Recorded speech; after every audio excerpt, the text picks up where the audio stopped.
Evangelio según San Juan, capítulo número 16.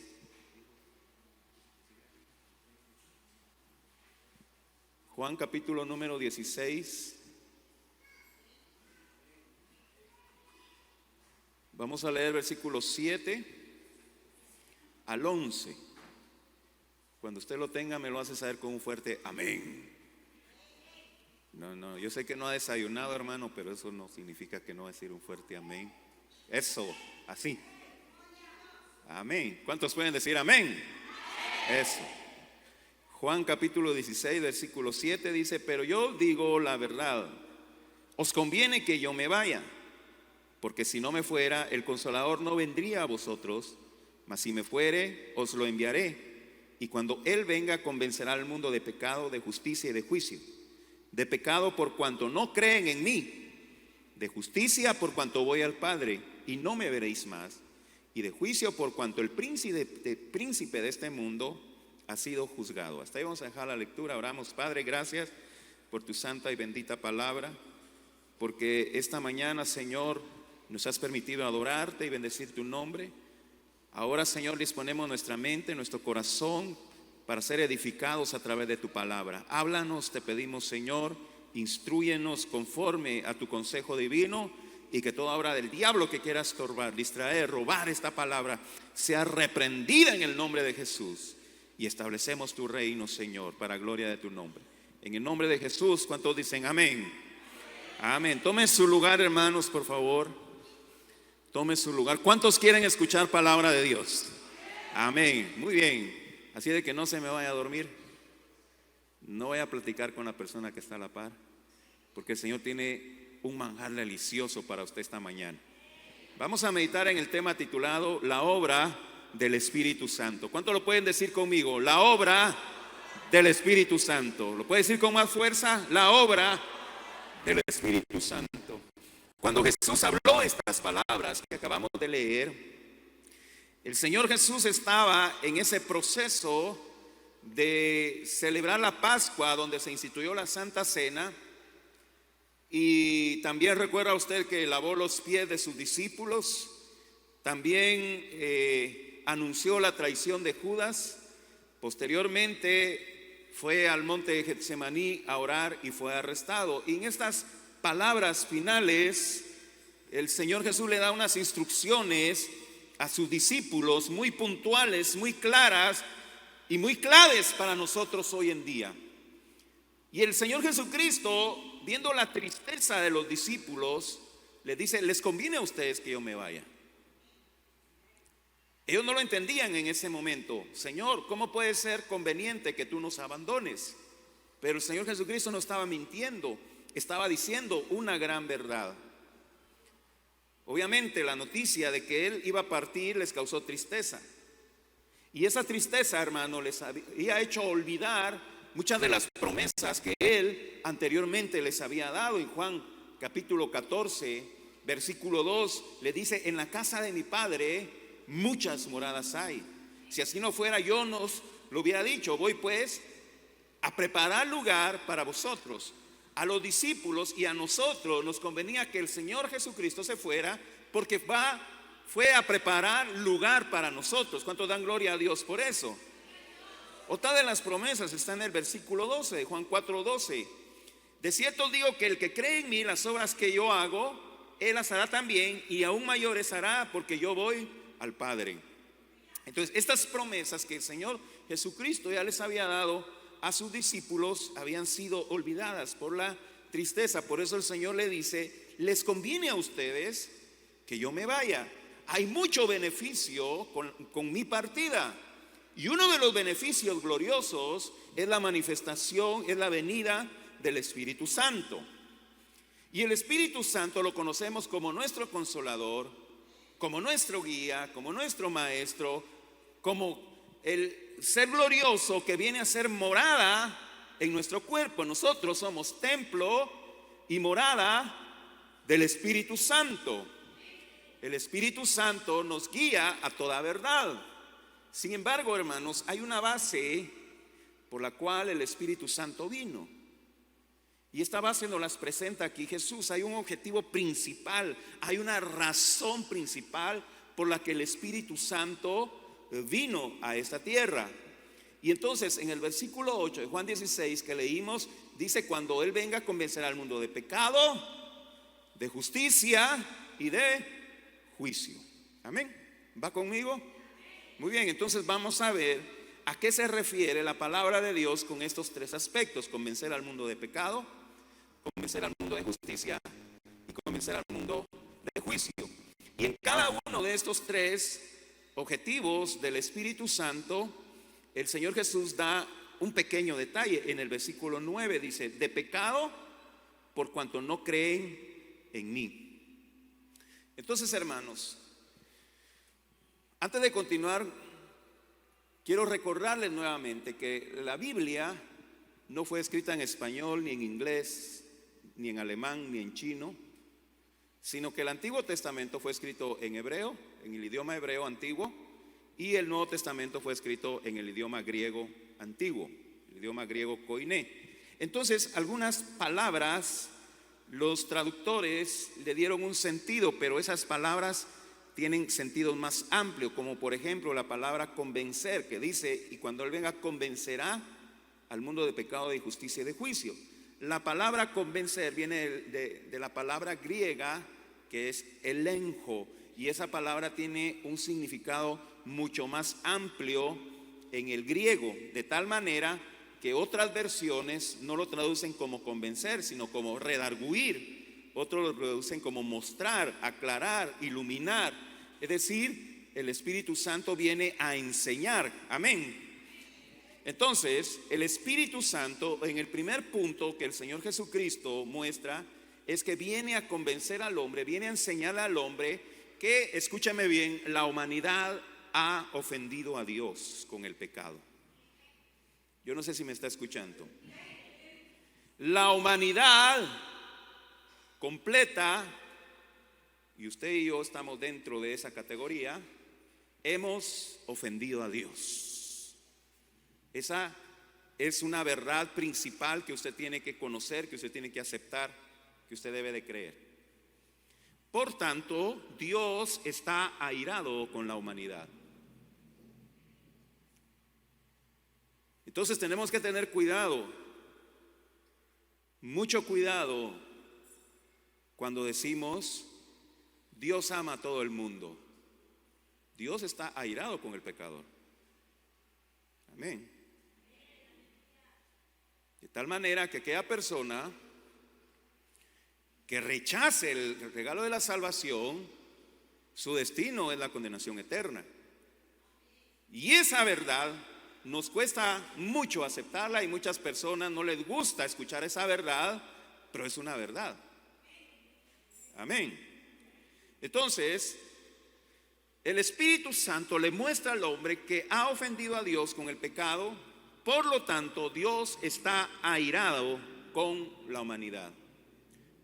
Entonces tenemos que entender qué es el pecado. El pecado, hermanos, significa errar al blanco. ¿Qué significa pecado? Errar al blanco. Yo creo que todos nosotros hemos visto a veces esas competencias de tiro, tanto con armas o como con flechas, que ponen un círculo y cada vez hay un círculo más pequeño, y el objetivo es pegar al centro de ese círculo.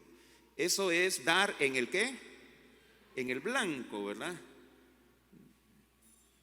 Y el pecado, hermanos, es errar al blanco. Ahora, escúchame bien, el pecado es quebrantar la ley de Dios. ¿Va conmigo? Dice 1 Juan capítulo 3, versículo número 4, 1 Juan 3, 4. Todo aquel que comete pecado infringe también la ley, pues el pecado es infracción de la ley. Amén.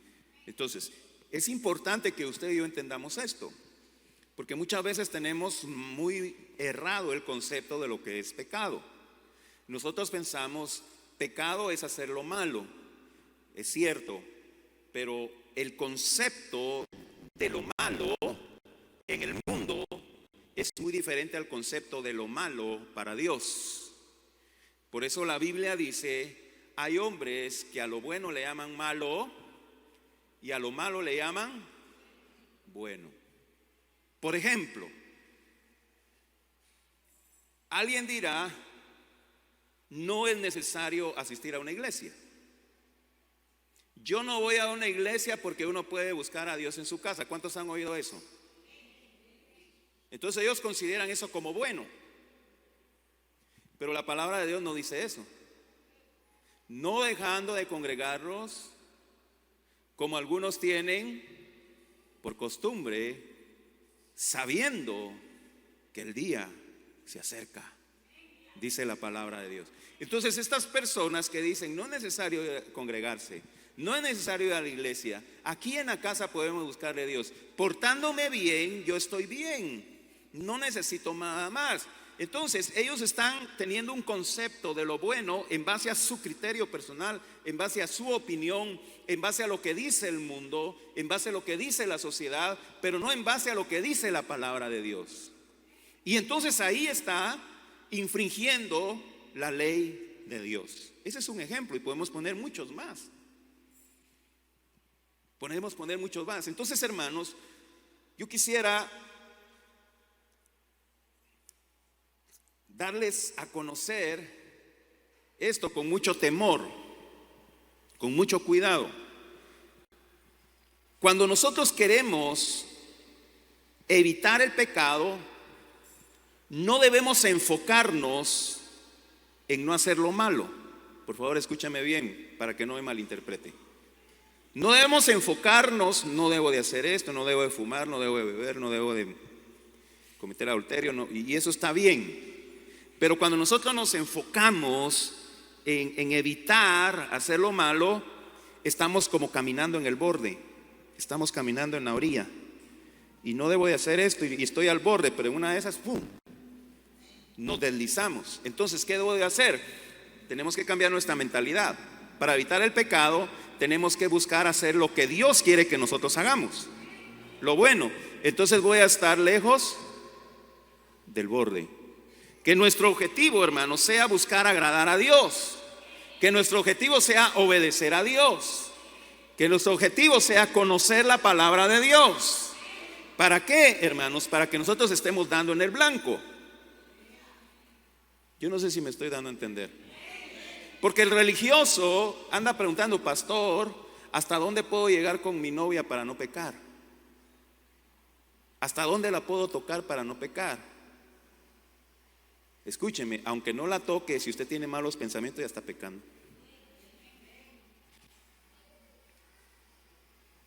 Entonces, evitar el pecado se logra obedeciendo a Dios, no infringiendo la ley de Dios. Y para no infringir la ley de Dios tenemos que conocerla. ¿Se recuerda usted que dice Oseas 4:6? Mi pueblo pereció porque le faltó. ¿Y qué conocimiento? Conocimiento de las ciencias, conocimiento de la física, de la matemática. ¿Qué conocimiento? El conocimiento de la palabra de Dios. ¿Se da cuenta, hermano, lo importante es que usted como cristiano conozca la Biblia? Yo le voy a preguntar algo, pero contéstese usted mismo. ¿Cuántos han leído su Biblia esta semana? En su momento devocional. Oseas 4:6, mi pueblo pereció porque le faltó conocimiento. Entonces la desobediencia a los mandamientos de Dios son la raíz del pecado. Y el hombre no puede obedecer a Dios porque no lo conoce.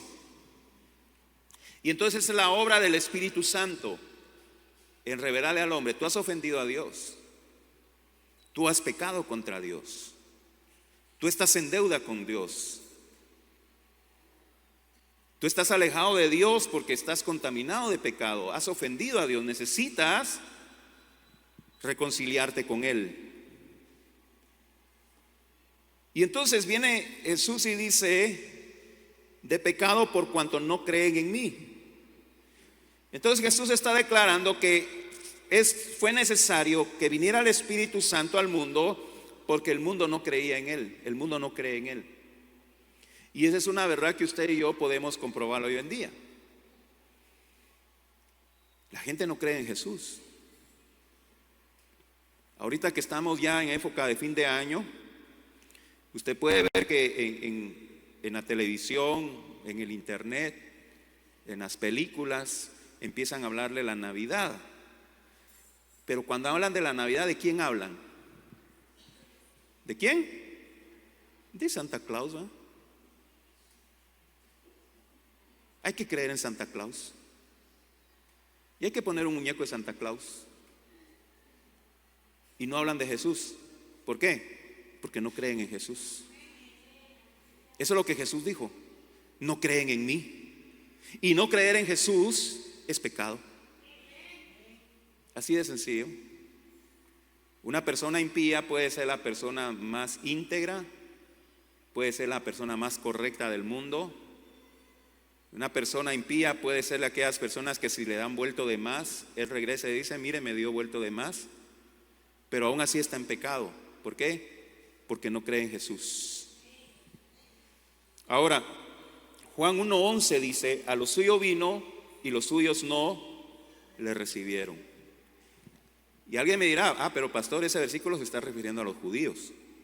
Los judíos rechazaron a Jesús, es cierto, pero los gentiles también rechazaron a Jesús miles de años antes. Si usted lee Génesis capítulo 11, versículo 4, los gentiles dijeron: edifiquemos una ciudad y una torre cuya cúspide llegue al cielo y hagámonos un nombre. Con esta declaración en la Torre de Babel, la gente gentil estaba rechazando a Dios. Por eso usted en Génesis 12 encuentra que Dios dijo: bueno, ¿quieren seguir su camino? Muy bien, síganlo. En Génesis capítulo 12 yo levanto a Abraham. ¿Para qué? Para que de la descendencia de Abraham formara el pueblo de Dios, Israel. Amén.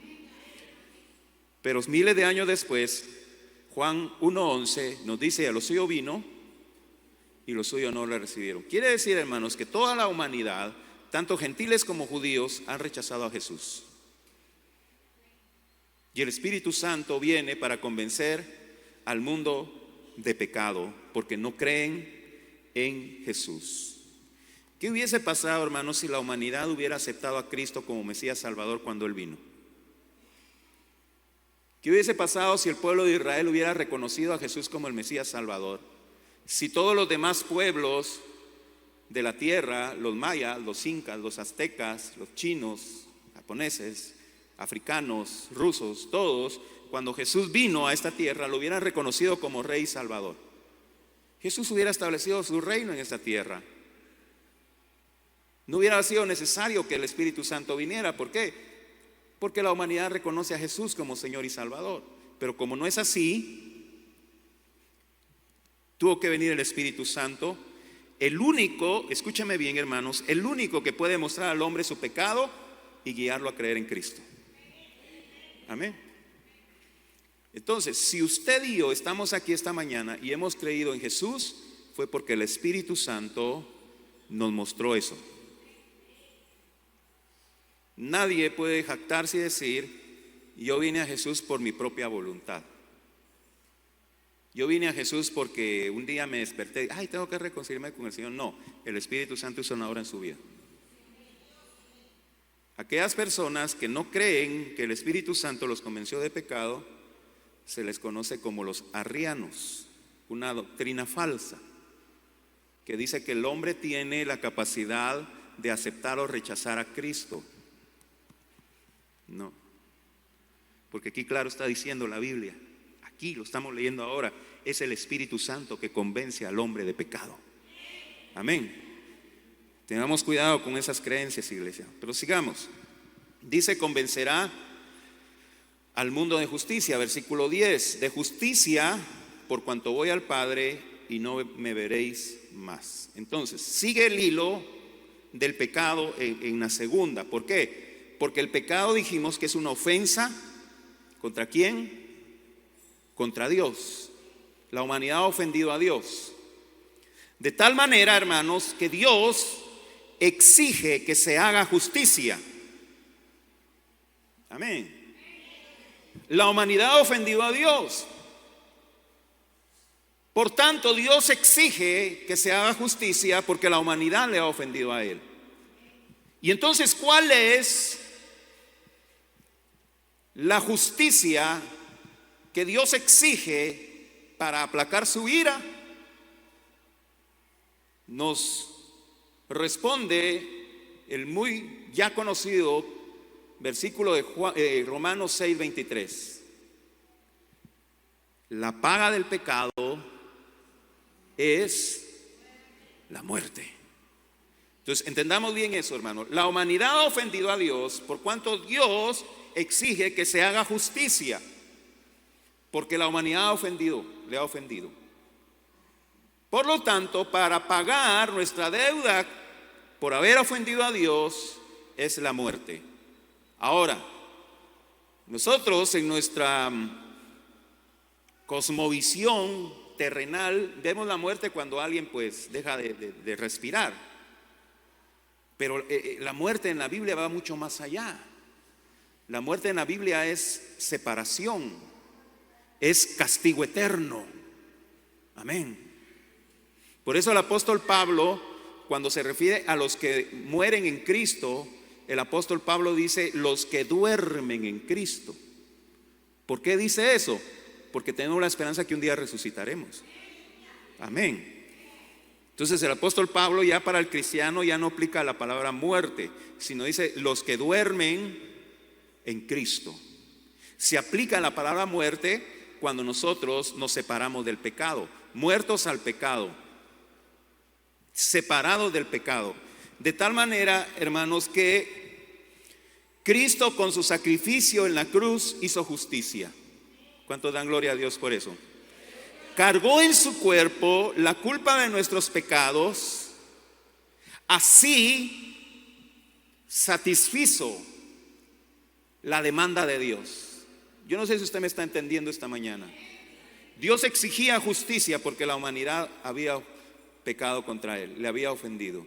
Entonces vino Cristo y dijo: yo me entrego para pagar esa deuda, para llevar en mi cuerpo ese castigo que aplaque la ira de Dios. Y con su sacrificio en la cruz del Calvario, Jesucristo hizo justicia. ¿Cuántos dan gloria a Dios por eso?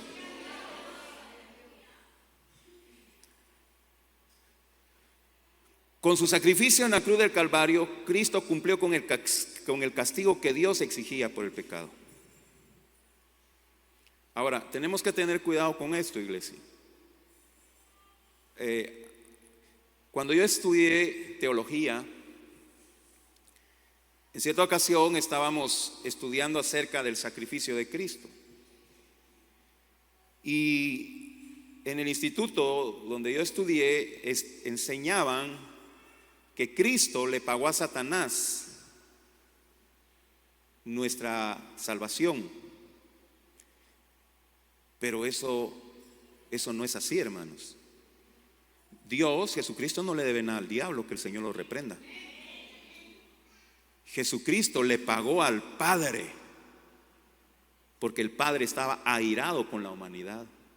Y con su sacrificio Jesucristo satisfizo la ira de Dios, con su derramamiento de sangre.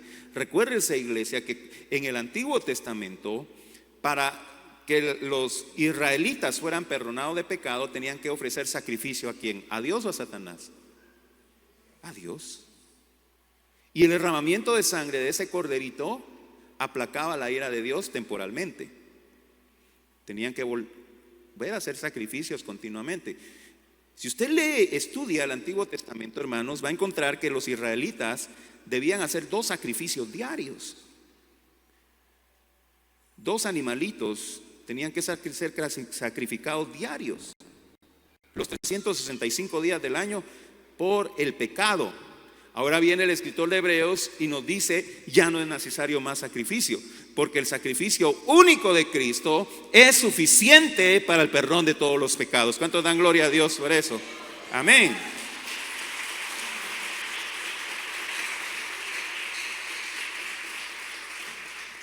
Entonces dice, de justicia por cuanto voy al Padre y no me veréis más. De manera que era necesario que Cristo ascendiera al Padre. Pero para poder ascender al Padre, Cristo primero tenía que entregar su vida en la cruz, morir y resucitar al tercer día para consumar el plan de salvación. Una vez consumado el plan de salvación, entonces Cristo ya podía ascender al Padre, ¿verdad? Tenía que cumplirse eso. De manera, hermanos, que ninguna justicia humana alcanza para satisfacer la ira de Dios. Solamente el perfecto sacrificio de Cristo en la cruz. La humanidad busca en vano pagar con sus obras la deuda con Dios para alcanzar salvación. Pero ese es un esfuerzo estéril. Aquella persona que no ha entendido esta verdad busca en vano con sus obras satisfacer la ira de Dios para alcanzar la justicia, pero es en vano. Jeremías capítulo 2 versículo 22 dice, aunque te laves con lejía y amontones jabón sobre ti, la mancha de tu pecado permanecerá aún delante de mí, dijo Jehová el Señor. Yo quiero ser libre de pecado y voy a buscar la manera de hacerlo, y empieza a buscar maneras humanas, peregrinaciones, sacrificios, a caminar de rodillas, darle comer a los pobres y que no sé cuántas cosas más busca hacer la humanidad con tal de alcanzar la salvación de Dios a través de sus buenas obras. Entonces viene Jeremías 2:22 y dice, aunque te laves con cloro y amontones jabón sobre ti, la mancha de tu pecado permanecerá delante de ti, dice Jehová de los ejércitos. El único que puede limpiarnos de todo pecado es la preciosa sangre de Cristo. Amén. Qué glorioso eso, ¿verdad, iglesia?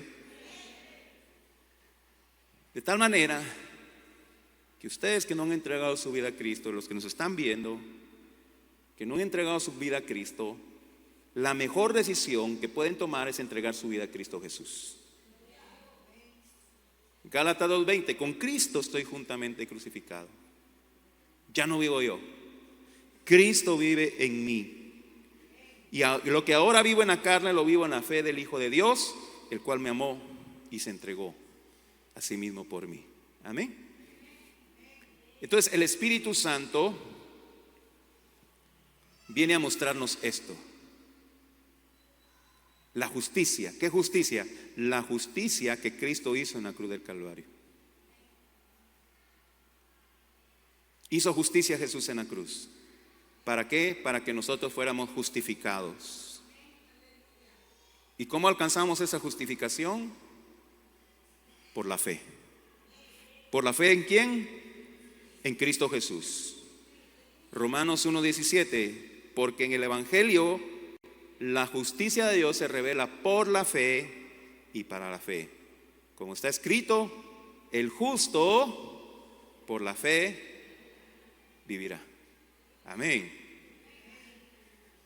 Entonces, recuerda, iglesia, esto, según lo que acabamos de leer, el principal pecado de la humanidad, ¿cuál es?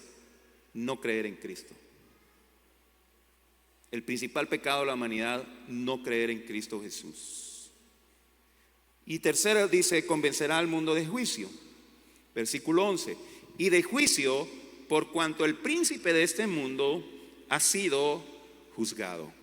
Entonces, el Espíritu Santo viene a convencernos, a enseñarnos, a revelarnos de que el triunfo de Cristo en la cruz fue la condenación de Satanás. Amén. Satanás, que el Señor lo reprenda, ya está condenado, sin oportunidad de salvación. Y Jesucristo, con su sacrificio en la cruz, emitió un juicio legal en contra de él. Aunque este juicio se va a ejecutar, ¿cuándo? Al fin de los tiempos. Apocalipsis 20:10. Y el diablo que los engañaba fue lanzado al lago de fuego y azufre, donde está la bestia y el falso profeta, y serán atormentados día y noche por los siglos de los siglos. Entonces veámoslo así, hermanos.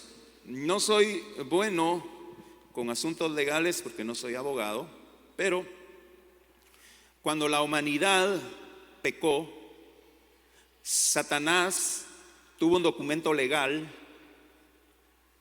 que le daba derechos sobre la humanidad. Amén. Entonces es como cuando usted tiene las escrituras de su casa, ¿verdad? Tiene un derecho legal de que esa propiedad es suya y nadie se la puede quitar. Nadie.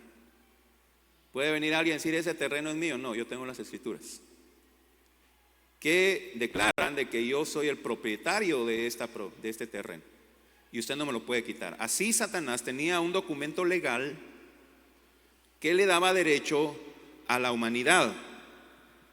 Eso lo dice el apóstol Pablo en Colosenses capítulo 2, versículo 3 y 15. Y a vosotros, estando muertos en pecado, en la incircuncisión de vuestra carne, os dio vida juntamente con él, perdonándoos todos los pecados, dice el versículo 14, anulando el acta de los decretos que había contra vosotros, que nos era contraria, quitándola de en medio y clavándolo en la cruz, y despojando a los principados, a las potestades, los exhibió públicamente, triunfando sobre ellos en la cruz. Amén. Gloria a Dios. Gloria al Señor. Entonces Cristo con su sacrificio condenó a Satanás. Y al condenar a Satanás, tomó ese documento legal, tomó esa escritura y la rompió. Anulada. El acta de decreto que había en contra de nosotros. Cristo con su sacrificio entonces abrió la oportunidad para que la humanidad se reconciliara con Dios. ¿Por qué la humanidad no podía reconciliarse con Dios? Porque Satanás tenía derecho legal sobre ellos. Entonces alguien decía: Señor diablo, yo ya no quiero estar con usted, me quiero pasar al bando de Dios. Satanás decía: no puedes, tengo un documento legal donde dice que tú me perteneces. Pero cuando Cristo murió en la cruz del Calvario, rompió ese documento legal de tal manera que ahora podemos decirle: Satanás, yo ya no quiero estar contigo, yo quiero estar con Cristo, y ya no tiene el Satanás ninguna potestad sobre nosotros. Y de eso se trata, hermanos, predicar las buenas nuevas de salvación. De eso se trata, predicar a Cristo. Que hemos ofendido a Dios, pero que Cristo ya hizo justicia por nosotros en la cruz. Por lo tanto, el que nos tenía atados ya ha sido condenado. Y nosotros tenemos la libertad de acercarnos a Él. Dios ya ha destinado a Satanás al castigo eterno a sus demonios y no quiere que la humanidad sufra ese destino. Por eso ha provisto la salvación en Cristo Jesús. Amén. Esa es la razón. La voluntad de Dios, ¿cuál es, iglesia? Y que todos seamos salvos. 1 Timoteo 2, 3, 4. Porque esto es bueno y agradable delante de Dios nuestro Salvador, el cual quiere que todos los hombres sean salvos y vengan al conocimiento de la verdad. Tristemente, usted y yo sabemos que no todos quieren aceptar la salvación que Cristo ofrece.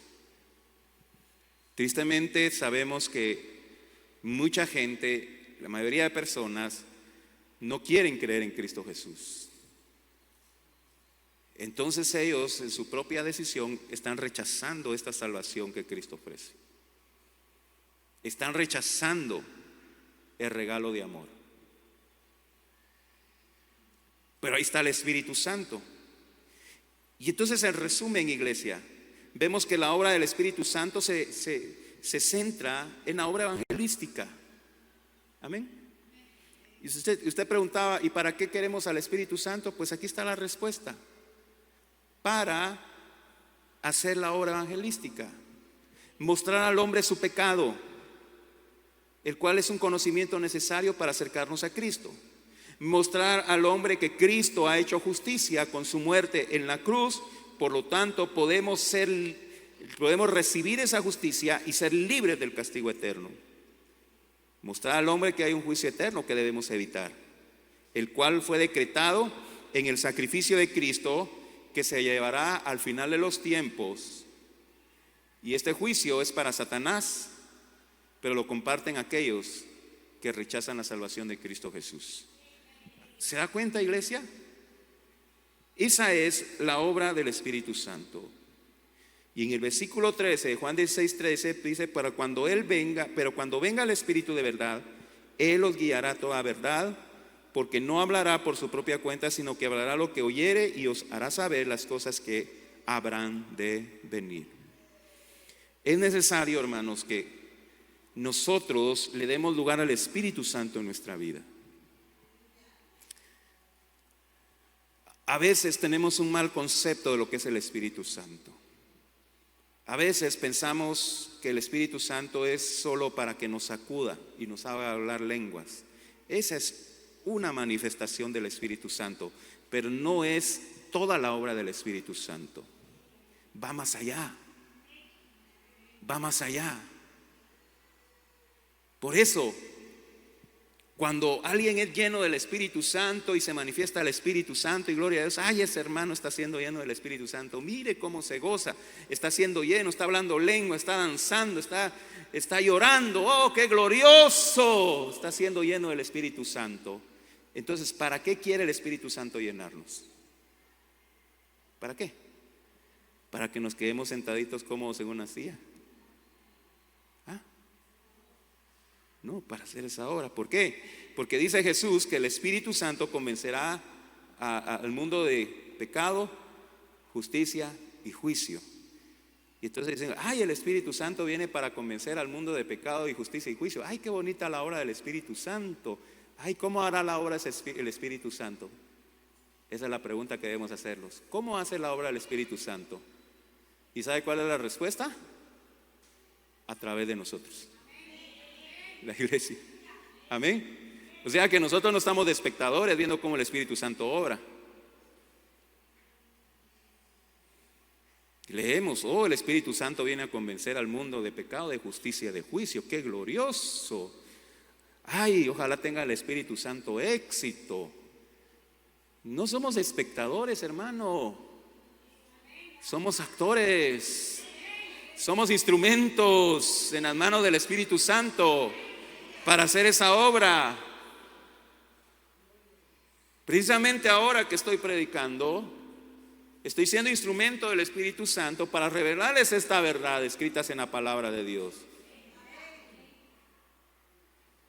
Entonces, toda manifestación del Espíritu Santo se centra en glorificar a Cristo. Los dones de profecía, los dones de lengua, los dones de sanidad, los dones de fe, los dones de milagros, interpretación de lenguas, dones de sabiduría, etcétera, etcétera. Todos esos dones, hermanos, son para la edificación de la iglesia.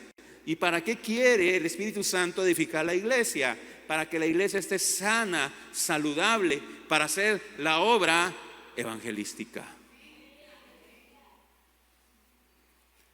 Y debemos nosotros como iglesia tener bien claro esto, hermanos, porque cuando no tenemos claro esto, entonces la iglesia empieza a desviarse a otras actividades, a otros objetivos, a otros trabajos que nada que ver con la obra del Espíritu Santo. Y podríamos mencionar muchas iglesias. Usted sabe, hermanos, que aquí en Guatemala, quizá algunos de ustedes ya oyeron, ya se abrió la primera iglesia bar. ¿Ha oído usted eso? La iglesia bar en Guatemala, donde los cristianos pueden echarse su traguito y a la vez escuchar palabra de Dios. Como que nos hemos desviado mucho del objetivo del Espíritu Santo para la iglesia, ¿verdad? A veces nosotros los pastores nos señalan de que somos muy duros. A veces a nosotros los pastores nos señalan, es que ofenden mucho. Pero hermano, nosotros procuramos predicar la palabra de Dios. Y la palabra de Dios dice que es como una espada, ¿verdad? De dos filos, que traspasa a los tuétanos y discierne las intenciones del corazón. Entonces, la palabra de Dios no es un algodón de azúcar, hermano. La palabra de Dios es una espada. Y yo le pregunto, ¿es agradable que lo atraviesen con una espada? Por supuesto que no, porque duele. Pero esa herida es para sanidad. Pero pastor, ¿cómo una herida puede ser para sanidad? Bueno, aquí está Rodrigo, que es médico. Y los médicos, para poder sanar, tienen que operar. Y tienen que agarrar un instrumento afilado, ¿verdad? Yo no quiero que me abran. Pues es necesario, si no se va a morir. Se le va a reventar el apéndice. Y si se le revienta el apéndice, kishkamik. Entonces tiene que agarrar, tiene que afilar el bisturí. ¡Ja! Y cuando agarra el bisturí, ¡ah! Pero es para sanidad. Y la palabra de Dios, aunque duela, es para sanidad. Que entendamos que hemos ofendido a Dios, que entendamos que hemos pecado contra Dios, que entendamos que estamos en deuda con Dios, que entendamos que por mucho que nosotros hagamos, no podemos pagarle a Dios. No podemos jactarnos, ay pastor, viera yo todo lo que he hecho para la obra de Dios, no alcanza. Así dijo aquella doñita, no alcanza. No alcanza. Porque eso se nos cuenta como deuda, no como salario. Y el Espíritu Santo viene para mostrarnos esto. Y que usted y yo lo tengamos bien presente. Tú, humano, has ofendido a Dios. Tú, humano, has pecado contra Dios. Estás en deuda con Dios. Pero Cristo ha venido a hacer justicia. El sacrificio de Cristo ha aplacado la ira de Dios y puedes venir a Él para recibir esa justicia y ser libre del juicio que viene sobre la tierra. Esa es la verdad del Evangelio. Esa es la verdad del Evangelio. En eso se centra el Evangelio. ¿Qué más quiere saber usted del Evangelio? Las profundidades teológicas, las profundidades del gnosticismo cristiano, que esa palabra es del diablo, no es de Dios. No hay gnosticismo cristiano. Gnosticismo, gnosis, es conocimiento, ¿verdad? No, hermanos, la verdad de Dios es clara, es entendible para todo ser humano. Clara. Has ofendido a Dios, estás en deuda con Dios, la ira de Dios ha venido sobre tu vida, tienes que venir reconociendo que eres pecador. Cristo ya hizo justicia. Entrégale tu corazón a Cristo para que recibas esa justicia, porque viene el juicio de Dios sobre la tierra. Esta clase de mensaje en muchas iglesias no se predica porque no les gusta, pero eso es lo que tenemos que predicar. ¿Sabe, iglesia? Cuando estaba preparando este mensaje decía, Dios, quiero predicarle algo más bonito a la iglesia, quiero predicarle algo más agradable a la iglesia. Y puedo imaginarme a Dios frunciendo el ceño y diciéndome, es que no estás ahí para agradar a la gente, estás ahí para agradarme a mí. Amén. Y el propósito de este mensaje esta mañana no es venirle a llenar la cabeza a usted de conocimiento bíblico. Mi propósito esta mañana es que esta palabra que usted ha recibido esta mañana se haga viva y que usted la tome para usted. Y que usted y yo, aunque ya le hemos entregado nuestra vida a Cristo, tengamos siempre presente que somos pecadores. Que somos pecadores. Y necesitamos cada día humillarnos delante de Él para alcanzar su misericordia y su oportuno socorro.